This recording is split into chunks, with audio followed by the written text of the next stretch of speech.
All right, let's just get right into it. Today, we are totally decoding the unwritten rules of the Philippine workplace. We all know that effective communication is the backbone of any organization, right? I mean, if we can't talk to each other, nothing gets done. But let's be real. The corporate vibe in the Philippines is just different. We have these very specific cultural nuances that change the game entirely. So consider this your ultimate explainer on how to navigate and truly survive the modern Filipino office. You see this question right here? Bakit ang hirap minsan magkaintindihan sa office? Why is it sometimes so ridiculously hard to just understand each other at work? We have absolutely all been there. You're staring at an email you're about to send to your boss, overthinking every single word, reading it 3 times before finally hitting send. Or maybe someone dropped a weirdly cryptic message in the company Viber group and suddenly there's a huge issue. Think about the stress that causes. One simple misunderstanding can literally ruin deadlines and wreck workplace relationships. And it usually happens because communication is way more than just the words we say. It's the hidden barriers and cultural quirks we tend to ignore. So, here is our survival guide agenda for today. We'll start with ano ba ang communication? What is it really? Then we'll look at how we talk, dive into the nitty-gritty of memos and emails, break down common office barriers, and wrap it all up with active listening and proper etiquette. Let's jump in. Starting off with Section 1. Ano ba ang communication? Basically, what actually is it in a corporate setting? Now here's where it gets super interesting. In the Philippine workplace, our communication is heavily driven by these 3 core cultural values: pakikasama, hiya, and utang na loob. We aren't like Westerners who are super direct and confrontational all the time. Oh no, we value harmony. We often use indirect language just to avoid causing shame, or hiya, to someone else. Like think about utang na loob, that deep sense of debt or gratitude. When a coworker who helped you out last month suddenly asks for a massive favor, you can't exactly just give a blunt no. People might take offense. So we tend to beat around the bush or sugarcoat our responses. So how does that actually play out in a basic communication loop? It's pretty straightforward. A sender has an idea, they use a channel, like an email, and the receiver gets it and gives feedback. But the real troublemaker here is number 5, noise. And I don't just mean a loud aircon. Noise can be an ambiguous, tagless phrase, or a misread tone in a text message just because you didn't use a smiley face emoji. The entire message gets distorted, and suddenly the employee is doing something totally different from what the manager actually wanted. Moving right along to Section 2, paano tayo nag-uusap? How do we actually talk across the company ladder? Okay, so information isn't just a straight line. It bounces everywhere. First, you have downward flow. Think of an HR memo announcing a new tardiness policy. Then you have upward flow, like when you submit an incident report to your department head. We also do horizontal communication all day, which is peer-to-peer. You know, accounting constantly bugging procurement for budget updates. And finally, there's diagonal flow. This is when you totally jump levels in departments, like an IT officer rushing to brief a department secretary about a cybersecurity threat. Knowing which direction your message is going is absolutely key to nailing the right tone. But we all know the real flow of information isn't always formal. Sure, you have your documented, super official memorandums, but then there's the grapevine, the infamous office chismis in the pantry. Listen, chatting and gossiping is a totally natural human thing, but as a professional, you have to manage it carefully.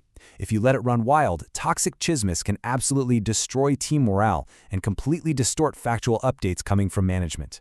Which brings us to Section 3, memos, emails, and all that good stuff. Let's talk about the hard skills you need. The undisputed daily workhorse of the office is the memo. It genuinely doesn't matter if you're in a government agency or a private corporate tower. You are going to read and write memos constantly. While they're slightly less formal than a full-blown business letter, they still demand strict formatting. You know the drill. To, from, subject, date. Why does this matter? Because memos create a paper trail. They ensure accountability. When something goes horribly wrong 3 months down the line, you can always point back to the memo. Master this and you'll always look incredibly sharp. And of course, there's email. We live in our inboxes, so let's run through some golden rules. Always use a clear, specific subject line. Please don't just write follow-up, tell us what the project is. Begin with proper salutations like "Good day, ma'am, sir." It's a massive sign of respect locally.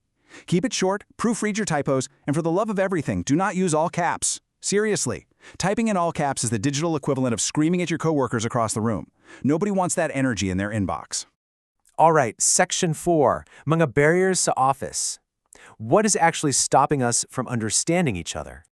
Oh man, this one is classic. Let's talk about semantic barriers. When words mean completely different things depending on context. Look at the word salvage. In standard English, it's a great thing. It means to rescue or save something. But in Filipino slang, especially on the news, salvage means an extrajudicial killing. Just imagine the absolute horror of telling an expat boss that you managed to salvage the new intern's presentation. Big yikes, right? It's a perfect example of why you have to be hyper-aware of your audience. And there are other huge barriers too.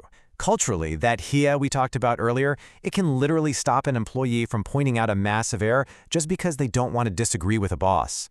Language barriers exist, especially with different regional dialects across the country. Physical barriers, hello, spotty internet and frozen screens during a provincial Zoom call. And psychological barriers are incredibly dangerous. If an employee is too terrified to share bad news, they'll filter it out. The boss finds out way too late and the whole project crashes. Let's not forget the tools we use every single day. Depending on where you work, you might be heavily relying on Viber and Messenger, or maybe you live on Microsoft Teams and Slack. Zoom and Google Meet are just standard everywhere now. But while these tools are totally brilliant, they've created a massive modern barrier: information overload. Think about the pure anxiety of waking up to 50 Viber messages, 15 Slack tags, and a flooded inbox. When your phone won't stop buzzing, critical instructions easily slip right through the cracks. So how do we fix all this chaos? That brings us to our final section, active listening and proper etiquette. First up, basic phone etiquette. If you're early in your career, memorize this. Answer the phone within 3 rings. Why 3? It shows you're attentive, but you're not hovering over the phone waiting to pounce on the first ring. Clearly identify yourself immediately, like, "Good morning, XYZ Corp, Maria speaking." Take accurate messages and always end the call politely. It's such a simple routine, but it instantly makes you look incredibly professional and competent. But honestly, the absolute best secret weapon for overcoming office barriers is active listening. It is not just sitting there quietly waiting for your turn to speak. You have to really pay attention and banish distractions. And the most crucial skill here is paraphrasing. Repeat what you just heard in your own words. Just say something like, "So sir, just to be totally clear, you want me to finish the report before I touch the presentation, right?" It literally saves you so much time, prevents costly mistakes, and clears up any confusion on the spot. All right, I'm going to leave you with a question to really think about. How are you going to adjust your communication style in your next cross-departmental or team interaction? Are you going to be a bit more mindful of hiya, holding back your junior staff? Will you practice paraphrasing more during your Zoom meetings? Try using these survival skills in your actual office environment, and I promise you'll see a massive difference in how smoothly things run. Thanks so much for joining me for this explainer, and good luck out there.